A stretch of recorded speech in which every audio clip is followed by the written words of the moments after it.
Continuing here. So, I've been all over the plate with this series of videos today, and I apologize. I got hung up for a long time talking about the female of the species, God's finest creatures. And, I don't do that often, but, the main point I'd like to make here is that we're in this thing together. We're all in the same boat.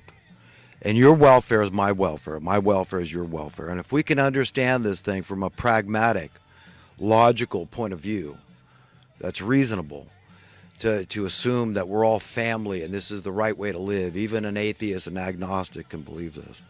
Then we'll see things entirely different.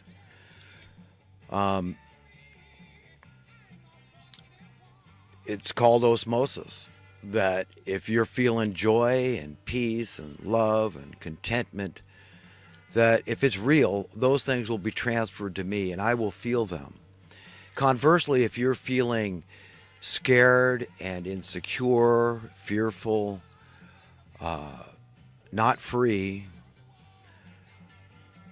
unhappy, frustrated, then I'm going to feel those things.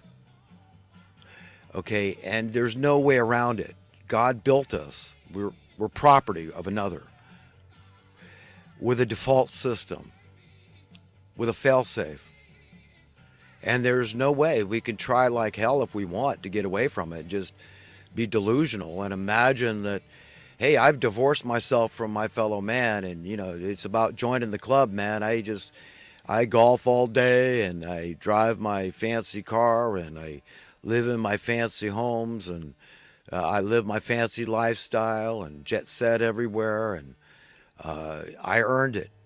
And the trick is that you need to get with the program.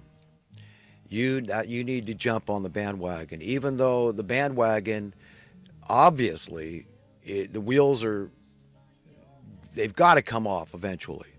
This thing can't go on in perpetuity. That'd be like saying the bad guy is going to win forever and things are going to get worse and worse and worse and worse and worse for the good guys in perpetuity.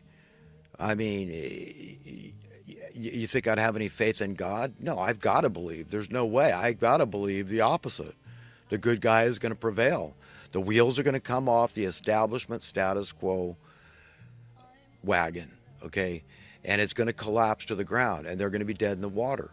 I mean, even if it doesn't happen in this realm, okay, this current, what we call, we're alive, we're all got these human bodies and this is our realm temporarily. That could be over today. None of us know when our last breath is. But in this realm, we are led to believe that this is what it's all about.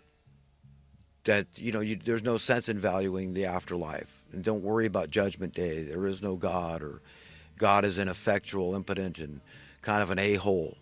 Okay, look at all the bad stuff he lets happen. So people let their own ego rule their lives like they own themselves. So they divorce themselves literally from God by doing that. And where do you think it's going to get them? It's going to get them a one-way ticket to hell. I mean, they've made their bed. They're going to have to land it, just like they've been telling everybody else. You didn't jump on the bandwagon. You didn't make your bed. Now you got to lie in it. And people have been dying. This is a death sentence for a lot of people. Suicide's higher. We got crime and homicides in there, and the drug use and overdoses, people losing their will to live. It makes misery in the land harder and harder just to pay your cost to exist, your cost of living tax. And you think that you're going to skate, you evildoers that are complacent or indifferent about the suffering of your fellow human being? We're one family. You're going to feel it, man. You're going to get your fair share, believe me. Or you're not going to heaven. You're going to have to confess and admit you've been wrong. That you're right. We've got to wean ourselves off the money. And this is the solution. The only one that humanity could possibly achieve, and even doing that is going to have to be with God's help. And it's going to be gradual. But we've got to work toward it. We've got to fight the good fight for social, political, and economic justice in the land. And that can't be reserved for a few privileged people. It just can't. Okay? We, the people, have to get our way. Okay, so understand the stuff I'm saying. I mean what I'm saying. This bailout of '08 needs to be revisited. Alex Jones needs to talk about it. Needs to talk about how that's crony capitalism, that's anti-free market. Okay, when the government steps in like that and bails out the criminals that are they call too big to fail, too big to jail. And so we the people, just regular people, particularly the poor and working class, labor class, gets that chains tied around their necks. They get the burden. They have to pay the piper for what they didn't cause. It's total immorality. It's totally wrong. It's totally antithetical to true free market capitalism. Talk about it. So don't act like all these socialists are just out of their minds, stupid people, bad people. I mean, it just sickens me that to think that Alex Jones might go to hell, that his reporters might go to hell. I mean, I take that personally. I'm sorry, and I'm not saying that. Hey, maybe I'm going to hell. Okay, all I know is that I am a devout egalitarian, and I'm not at all ashamed to say it. I'm very unequivocal about my confession of believing in freedom for all. That's what equality to me translates to. Universal, absolute, utter freedom. No holds barred, no exceptions, okay? Unconditional freedom for all of humanity is what I'm talking about when I talk about equality. And I am a fiscal conservative. Lower taxes, yes. Imagine how much society would save if we just fixed the problem of extreme poverty. And you can say, well, it's not coming out. It shouldn't come out of your pocket. It shouldn't come out of anybody's pocket. It exists. The wealth exists in a willing workforce. The greatest resource, the greatest asset any nation can ever realize is the people, the workers. They make everything possible. Without them, nothing would be possible. You could have all the capital in the world. He's sitting on a mountain of capital. And without the workers, nothing gets done. Okay, so let's just be honest, intellectually honest, okay, about this thing. Yes, lower taxes, dramatically lower taxes, dramatically lower cost of living tax. At least start to move that direction. Yes, I'm all for fiscal prudence. And yeah, you could call me generous too. Of course I am. I mean, if I believe God is generous, so yeah, I believe in generosity. Absolutely, I'm a generous guy. Okay, so I guess under Alex Jones is constantly parroting this study he saw where the liberals weren't giving as much. Those that profess to be liberal, okay, they might just be using it as a calling card, right, or moniker, but they call themselves liberal under the study, and they didn't give so much of charity. In fact, they were so much more likely to steal. He's always reciting these things over and over and over, and doesn't point out the fact that it's pseudo-liberalism. If you're a true liberal, you're generous. You prescribe to generosity. So I am liberal in that sense because I believe God is liberal. The earth is his. He gives it to all of us. It rightfully belongs to all of us. So there should be no issue about financial desperation. This idea that select certain ones that don't comply enough to the establishment, they are subjugated. They are picked on to receive the burden from those that aren't doing anything for society, nothing productive. I mean, it's just mind-boggling. When you see the light, and you go, oh my God, this guy isn't insane. He knows what he's talking about. And you go, oh my God, it's true. This paradigm is 100% fouled up. And they're devils in the details. Of course, Satan, like Jesus said, the prince of this world. So until this end of the age and the beginning of a new age, the return of Christ and all this stuff that Jesus talked about, predicted this coming, prophesied is coming, okay, we're still going to have big problems to contend with as humans. Big problems. It's tough being human. It really is. And the older I get, the more empathy I have. The more it reminds me when I'm miserable from the heat, from the brutal, oppressive, murderous heat, punishing heat, I'm not alone. Everybody else is human. They're feeling it too. And some may be feeling it more than me. And I've got to care about those people. And that heat translates as a metaphor, an allegory to other areas of our life, feeling the heat, like too high of a cost of living. Okay, that slavery, that paying that cost of living tax. I've got a relatively low cost of living tax. And I still struggle. So I have a lot of empathy, and the older I get, the more empathy I get, the more I'm sure I'm on the right track here. And I just want problems solved. That's all, folks. I want them solved. And there's plentiful, simple solutions.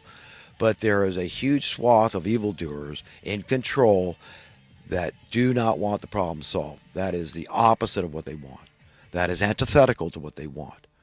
They want to continue down this path of death and destruction and misery forever because they think that they're separate.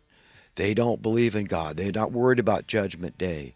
They don't care about conscience or integrity or honor, ethics or morals or any of this. They just care about their little temporal position and place in this world, the power and the control they get. And of course, his money is always there, always in the mix, right? The money, the God of this world. So do I need to rant and rave to make that point? I don't need to. I know what I'm talking about, folks, when it comes to capitalism, free market, supply and demand, all that. So let's see. I'm looking at some recent current events from this last week. You had a great trip to Santa Cruz. Got to stay with a friend for a couple of days. Got to meet a lot of interesting people. I love talking to open-minded people like Holly. And I met a bunch of people down there, people I really felt akin to and vibrated with and shared a lot of love with and interesting stories and educational stuff. And it's always nice to be able to meet people. I love people. I make friends wherever I go.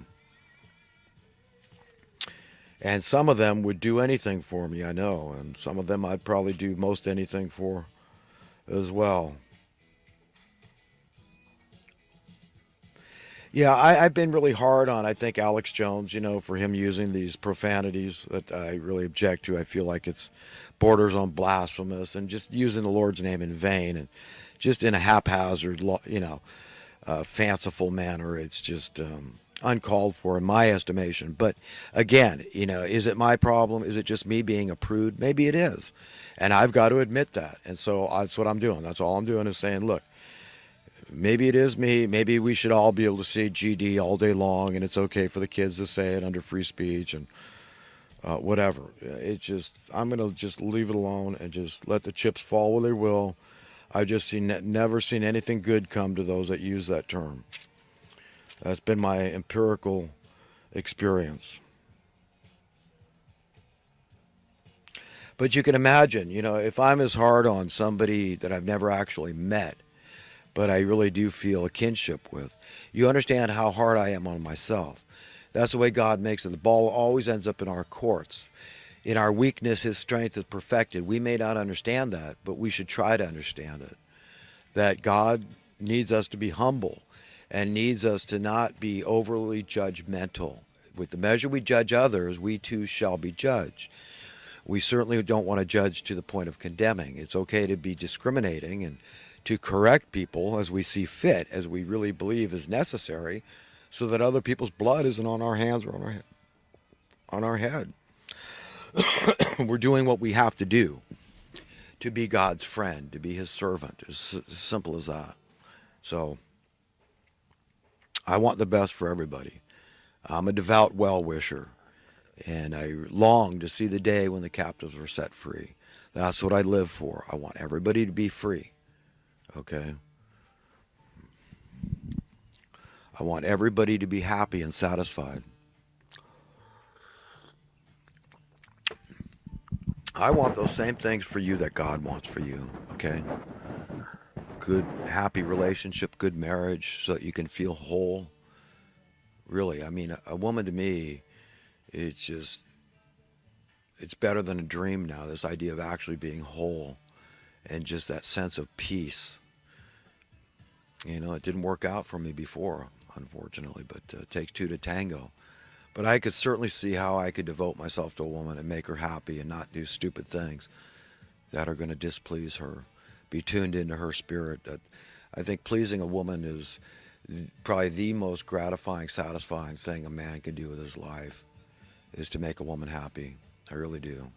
I can't imagine anything in this world making me happier. Nothing. No fame, no celebrity, no notoriety, no accomplishment. Nothing is better than just that pure wholeness to be married, to be one flesh, like it's described.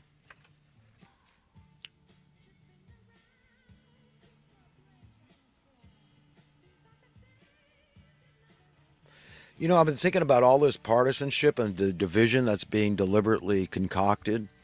We should banish, abolish, okay, all political parties. No more. You don't get to call yourself squat. That's it. You're a politician. There is no more Democrats.